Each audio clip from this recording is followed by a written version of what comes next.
Capítulo 14. Edifique os muros. Passos práticos para uma fortaleza espiritual. Parte 1. Os teus filhos edificarão as antigas ruínas, levantarás os fundamentos de muitas gerações e serás chamado reparador de brechas e restaurador de veredas, para que o país se torne habitável. Isaías 58, 12. Em minhas viagens por países do terceiro mundo, já testemunhei as consequências devastadoras da desnutrição. Os desnutridos sucumbem a qualquer doença que lhes acometa. Não importa qual seja, seu corpo simplesmente não consegue lidar com nenhum tipo de ataque físico, porque não recebeu alimento apropriado e se tornou fraco. Em consequência, as pessoas que vivem em regiões assoladas pela desnutrição morrem de todo tipo de doença. É exatamente isso que o diabo tenta fazer em nossa vida hoje. Ele procura minguar nosso relacionamento com Deus. Tenta nos impedir de comer a palavra de Deus e de beber da fonte de água viva em oração. Se o inimigo conseguir nos manter espiritualmente desnutridos, ele sabe que qualquer tipo de doença, pecado, que colocar em nosso caminho, nos levará à queda espiritual. Seu principal objetivo, e ele tem obtido bastante sucesso nisso, é nos impedir de nos alimentarmos adequadamente todos os dias. Ou ele nos enche de comida prejudicial em vez de bons alimentos, ou simplesmente nos faz passar fome até não termos mais forças para ficar em pé, fazendo com que nossos muros finalmente caiam. Quando famintos, perturbados e atacados pelo inimigo, nossa atenção costuma se voltar para dentro de nós mesmos. Não oramos nem ministramos aos outros, pois sentimos que já temos problemas demais. E é exatamente isso que Satanás quer. Ainda bem que, se nos lançarmos sobre Deus, permanecermos sobre o poder de sua palavra e reivindicarmos suas promessas pela fé, poderemos obter livramento e vitória. Deus é maior do que todos os poderes das trevas. Vê 1 João 4:4 e João 12:31. Conforme Romanos 8:31 diz, se Deus é por nós, quem será contra nós? A inspiração acrescenta, tende contender contra forças sobrenaturais, mas é-lhes assegurado sobrenatural auxílio. Todos os espíritos celestiais se acham nesse exército, e mais que anjos estão nas fileiras. O Espírito Santo, o representante do capitão do exército do Senhor, desce para dirigir a batalha. Muitas podem ser nossas fraquezas, pecados e erros graves, mas a graça de Deus é para todos quantos a buscam em contrição. O poder da onipotência acha-se empenhado em favor dos que confiam em Deus. A chave para a vitória é aprender a nos fortalecer no Senhor, pois Ele prometeu que lutará por nós. Crie um plano de batalha. Nos últimos capítulos, falamos sobre a necessidade de muros fortes, a importância da fortificação espiritual e as muitas brechas que dão ao inimigo um caminho de entrada em nossa vida. Agora é hora de partir para a ação. Chegou o momento de pegar nossas armas espirituais e começar a preencher as brechas e fortalecer nosso muro mais uma vez. Esse processo de reconstrução dos muros espirituais não acontece da noite para o dia. É uma batalha que requer persistência. Além de tudo, não é algo que devemos tentar realizar por conta própria, mas com as forças de Deus e as ferramentas que Ele nos deu, a fim de sermos bem-sucedidos na reconstrução do nosso muro de fortificação espiritual para torná-lo firme. Vamos começar. Escolha seu alvo. Antes de começar a orar, você necessita saber qual é o seu alvo, ou seja, o que exatamente está tentando vencer. É por isso que 2 Coríntios 13:5 nos orienta a examinar a nós mesmos. Separar tempo para fazer uma avaliação completa do coração não é apenas importante, mas crucial para alcançar vitória espiritual. Enquanto você pensa em qual é seu alvo de batalha, escreva tudo aquilo que Deus lhe trouxer à memória. Pode ser uma das brechas que mencionei no último capítulo, ou talvez você necessite orar, pedindo a Deus que Ele mostre de maneira específica quais são seus pontos fracos.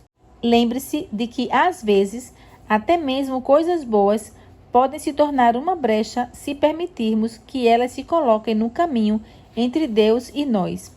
Por isso, aquilo que parece inocente para os outros pode ser uma brecha em sua vida. Essa lista é apenas para você e Deus. Pode compartilhá-la com seu cônjuge ou companheiro de oração, se quiser, mas o propósito principal é saber por onde começar o estudo da Bíblia e a oração.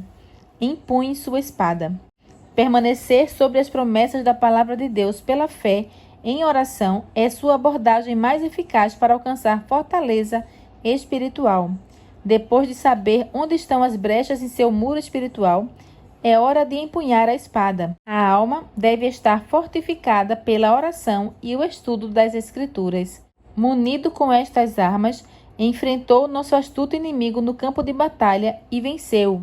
Você será capaz de orar com confiança e fé maiores quando tomar a Bíblia em suas mãos, levantá-la na presença de Deus e disser: aqui está a tua promessa. Eu a reivindico para esta brecha específica em minha vida.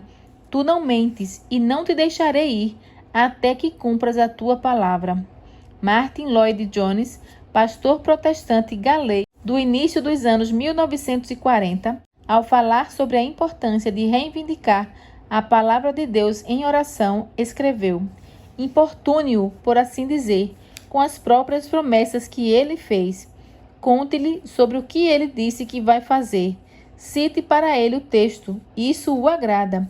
Deus é nosso Pai e Ele nos ama e gosta de nos ouvir reivindicando suas promessas, citando para Ele suas palavras e dizendo: à luz dessas coisas, podes te omitir?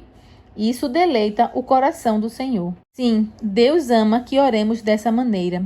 Ele quer que peçamos grandes coisas a Ele, e a Bíblia nos ensina que quando nos achegamos a Ele, confessando os pecados e nossa indignidade, Ele responde: a honra de seu trono está em jogo para o cumprimento de sua palavra, pois Ele não pode mentir. Aqui estão algumas promessas poderosas para você começar. Mas lembre-se, nós não apenas oramos e reivindicamos promessas bíblicas, mas também devemos agir com base em nossas orações. Deus responde a essas promessas e o livramento virá. Vitória para aqueles que confessam seus pecados. 1 João 1,9 e Hebreus 7,25. Nenhum pecado é grande demais para Deus resolver.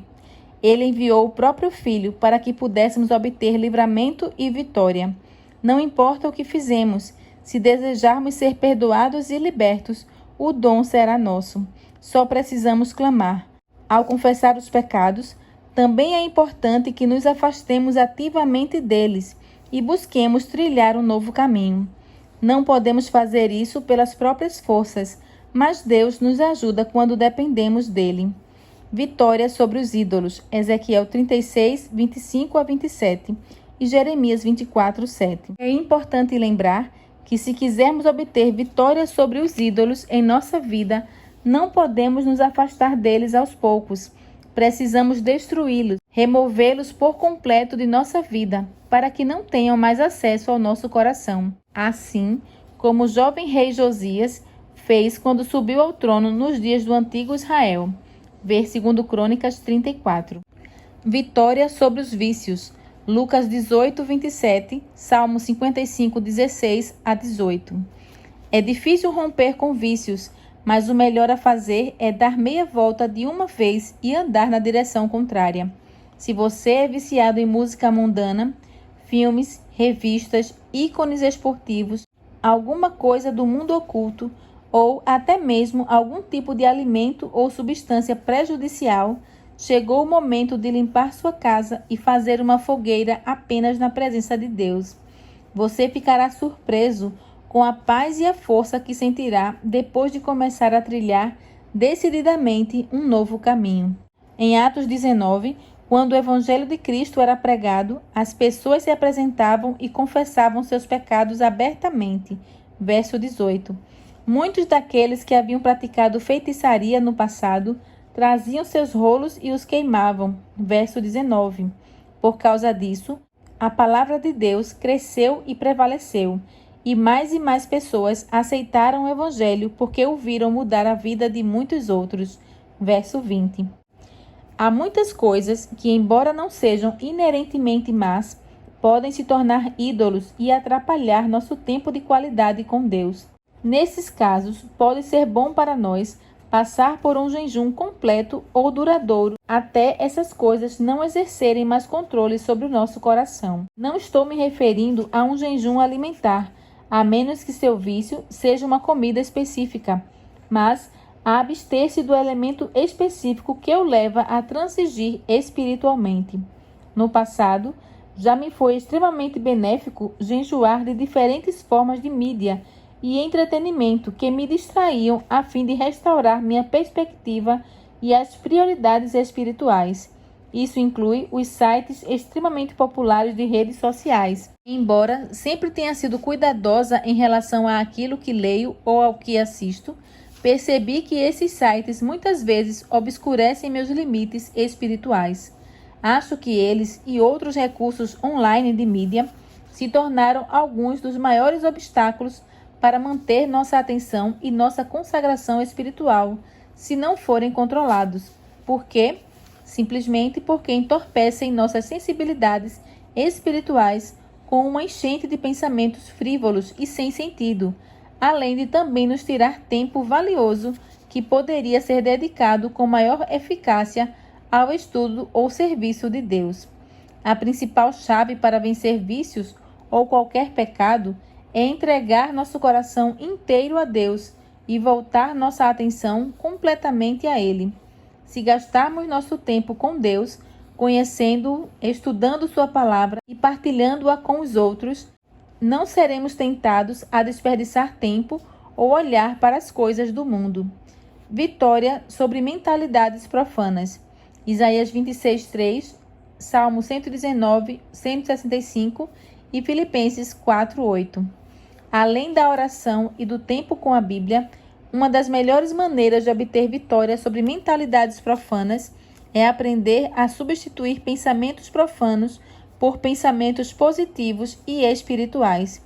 Se você tem inveja de alguém, comece a orar por essa pessoa, a dizer palavras bondosas a ela, e seus pensamentos irão mudar com a ajuda de Deus. Quando se sentir tentado a pensar no mal, comece a repetir uma promessa bíblica ou cante um hino de louvor, e os maus pensamentos irão embora. Alguns podem achar que estou brincando, mas isso funciona de verdade. Ellen White aconselha: quando o inimigo vier com suas trevas, cantem sobre fé e falem de fé, e verão que isso os conduzirá para a luz. Vitória sobre conversas profanas. Isaías 6, 5-7, Efésios 4, 22, 23 e 29. Se você está sempre reclamando de algo, obrigue-se a dizer palavras de gratidão toda vez que se sentir tentado a reclamar. Desafie a si mesmo a substituir toda palavra negativa e profana que se sentir tentado a proferir por palavras de gratidão e louvor a Deus ao longo de 2 semanas. Antes de se dar conta, você desenvolverá o hábito de morder a língua em vez de reclamar, fofocar ou criticar os outros, e verá com mais clareza todos os motivos para louvar a Deus. Lembre-se, quando falamos negativamente sobre a vida ou outras pessoas, influenciamos os outros negativamente, e Deus nos considera responsáveis pelo efeito cascata que nossas palavras desencadeiam. Vitória sobre comportamentos profanos. Romanos 12, 18-21, 1 Coríntios 10, 31. Mais uma vez, substitua comportamentos profanos por hábitos espirituais. Amontoe brasas vivas sobre a cabeça daqueles que o ofendem. Acima de tudo, peça a Deus que lhe dê pureza de motivos e ação, bem como pureza de coração, mesmo se ninguém estiver observando. Afinal, Deus está vendo. Se não conseguirmos aprender a viver por princípios espirituais e andar com integridade para a glória do Senhor hoje, não conseguiremos fazê-lo quando sobrevierem os tempos difíceis e as provas de verdade. É por isso que a inspiração nos diz: o arrependimento compreende a tristeza pelo pecado e o afastamento dele. Não abandonaremos o pecado enquanto não reconhecermos o quanto ele é perigoso. E enquanto não nos afastarmos realmente do pecado, não haverá mudança real em nossa vida. Vitória sobre relacionamentos profanos. 1 Coríntios 6, 14 e 15. Se você está envolvido em um relacionamento profano, o melhor a fazer é cortar os laços e se afastar, por mais difícil que possa parecer. Se você continuar a transigir, estará pedindo que sobrevenha um desastre espiritual. Quando falo em relacionamentos profanos, refiro-me a quem não é casado. Se você já está casado em situação de julgo desigual, então sua tarefa é fazer o melhor que puder dentro do matrimônio, esperando e orando para que sua influência ganhe o cônjuge descrente para a verdade.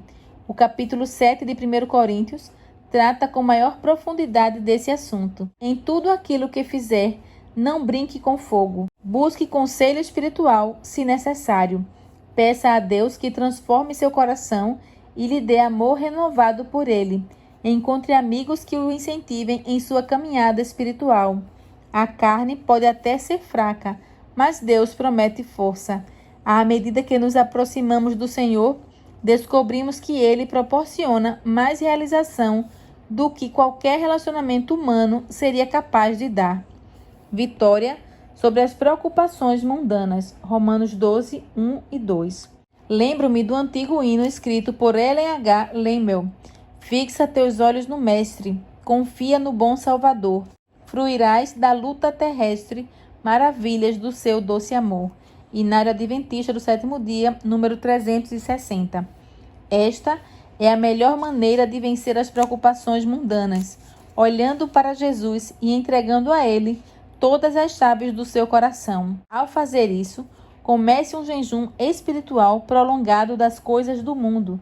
Desligue a televisão e fique longe das redes sociais, dos shoppings ou de qualquer outra coisa que o atraia ao mundo, até os laços que o amarram se desintegrarem. Recomendo que você pegue sua Bíblia e seu diário e vá passar tempo a sós com Deus na natureza. Isso é maravilhoso para ajudá-lo a recolocar sua atenção nas prioridades celestiais. Vitória sobre fortalezas satânicas. 2 Coríntios 10, 3 e 4, Salmo 40, 2 e 3. Mais uma vez, a melhor forma de livramento das trevas é se voltar para a luz. Escolha Cristo e entregue a Ele sua vontade. Não dá para brincar com as trevas e estar no time vencedor. Destrua qualquer coisa do reino da escuridão em sua vida ou qualquer coisa que comprometa seu relacionamento com Deus. O diabo não vai ficar feliz e a luta será ferrenha, mas o Senhor o ajudará. Lembre-se, em todo o poderio satânico não há força para vencer uma única pessoa que se rende confiante a Cristo. Dá vigor ao cansado e multiplica as forças ao que não tem nenhum vigor. Isaías 40, 29. Perdão pelos pecados de omissão. Efésios 2, 8 e 9. É importante lembrar que assim como Deus perdoa nossos pecados e então nos dá forças para trilhar o novo caminho, não importa quantas boas obras façamos, elas não nos salvam, nem nunca o farão. Somente Cristo é capaz de nos salvar e só Ele pode nos dar poder para usar nosso potencial de forma plena. Por nós mesmos, nunca teríamos êxito em evitar todos os pecados de omissão, pois o ideal de Deus para seus filhos é muito mais alto do que eu possa conceber o mais elevado pensamento humano. É por isso que eu penso que o pedido de oração mais importante que podemos fazer é por mais do Espírito Santo, pois é isso que confere poder ao nosso testemunho e eficácia aos nossos esforços. Nosso maior pecado de omissão é sair correndo para o serviço antes de receber esse dom. Cristo declarou que a divina influência do Espírito deveria estar com seus seguidores até o fim, mas essa promessa não é devidamente apreciada e, portanto, também não a vemos cumprir-se na medida em que a poderíamos ver. A promessa do Espírito é assunto em que pouco se pensa e o resultado é o que é de esperar: aridez, trevas, decadência e morte espirituais. Assuntos de menor importância ocupam a atenção e o poder divino que é necessário ao desenvolvimento e prosperidade da graça e que atrairia após si todas as outras bênçãos, esse falta, conquanto oferecido em sua infinita plenitude. Conversamos sobre empunhar nossa espada, as promessas da palavra de Deus, e no próximo capítulo falarei sobre seguir em frente, reivindicando essas promessas em oração. Essa batalha pode parecer intimidadora, mas não se desespere. Servimos a um Deus grande e com ele nada é impossível. Continue ousando pedir mais.